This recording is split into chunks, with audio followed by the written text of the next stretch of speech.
Halo Sobat Geopolitik, dunia internasional kembali dikejutkan oleh manuver mengejutkan dari mantan Presiden Amerika Serikat Donald Trump. Kali ini bukan soal pemilu atau politik dalam negeri, melainkan soal rudal Patriot untuk Ukraina. Trump secara belak-belakan mengaku telah mengirim sistem rudal canggih itu dari Jerman ke Ukraina. Tapi ada syaratnya. Amerika tidak mau rugi. NATO dan Uni Eropa harus bayar penuh. Apa maksud Trump sebenarnya? Mengapa rudal itu datang dari Jerman, bukan langsung dari AS? Dan benarkah Trump sudah muak dengan perang Rusia-Ukraina? Simak ulasannya sampai tuntas. Dalam sebuah acara di Pennsylvania pada Rabu 16 Juli 2025, Donald Trump mengatakan hal yang mencengangkan.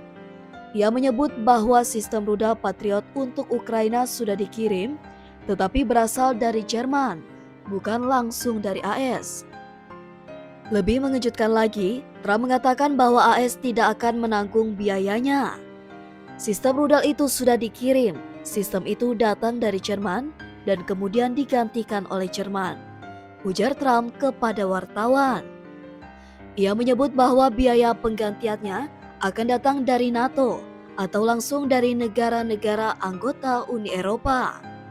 Dalam kata lain, Amerika bantu tapi Eropa yang bayar. Trump juga menyatakan bahwa Amerika tidak akan berinvestasi lagi dalam konflik Rusia-Ukraina. Menurutnya, ini bukan perang Amerika. Bahkan ia menyebut, kami akan mendapatkan kembali uang kita sepenuhnya. Pernyataan ini membuat dunia bertanya, mengapa sistem rudal Patriot bisa datang dari Jerman? Jawabannya terletak pada kebijakan rotasi persenjataan NATO. Beberapa negara anggota menyimpan sistem-sistem canggih milik AS atas nama kolaborasi aliansi. Dan dalam kasus ini, Jerman menjadi perantara pengiriman. Namun, ini bukan soal teknis semata. Trump ingin menunjukkan bahwa NATO dan Uni Eropa harus lebih bertanggung jawab secara finansial. Jika mereka memang menganggap Ukraina penting dalam menghadapi Rusia. Langkah ini juga memperlihatkan sikap baru Trump yang sejak awal selalu skeptis terhadap NATO, bahkan menyebut organisasi itu usang saat kampanye tahun 2016. Trump mungkin terdengar mendukung Ukraina secara militer, tapi secara politik dan ekonomi, ia ingin menarik diri. Trump secara terbuka menyatakan bahwa jika perdamaian bisa tercapai antara Rusia dan Ukraina, itu jauh lebih baik ketimbang terus mendanai perang. Kita menyelamatkan 5.000 atau 6.000 tentara per pekan.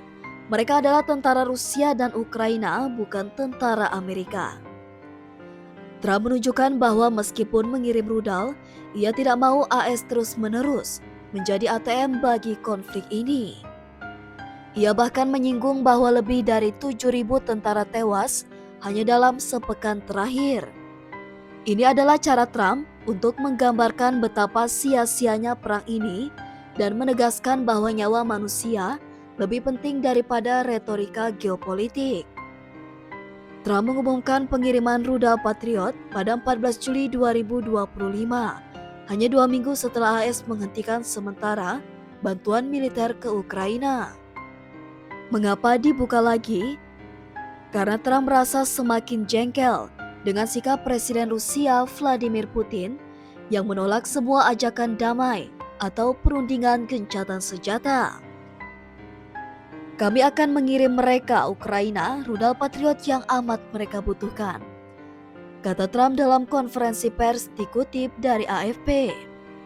Artinya, ini bukan hanya soal membantu Ukraina, tapi juga sinyal tekanan diplomatik terhadap Rusia. Trump ingin menunjukkan bahwa meskipun enggan mendanai, ia masih memiliki pengaruh kuat secara militer dan bisa menekan Moskow bila perlu. Dengan keputusan Trump ini, posisi NATO dan Uni Eropa menjadi rumit. Jika mereka menolak membayar, maka pengiriman senjata bisa terhambat di masa depan. Tapi jika mereka setuju membayar, maka mereka akan semakin tergantung pada manuver politik AS.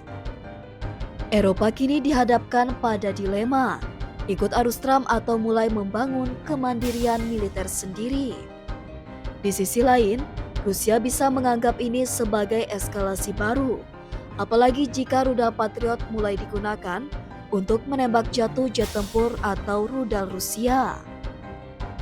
Akankah ini memicu babak baru dalam perang Ukraina-Rusia atau justru mendekatkan kita pada perundingan damai? Langkah Trump ini seperti dua sisi mata uang. Di satu sisi, ia ingin menjaga dominasi militer AS tanpa harus membayar mahal. Di sisi lain, ia ingin menunjukkan bahwa perang bukan solusi, melainkan jalan buntu yang hanya mengorbankan nyawa. Pertanyaannya kini, apakah strategi bantu tapi tidak dibiayai ini akan berhasil? Atau justru membuat NATO terpecah dan memperpanjang perang?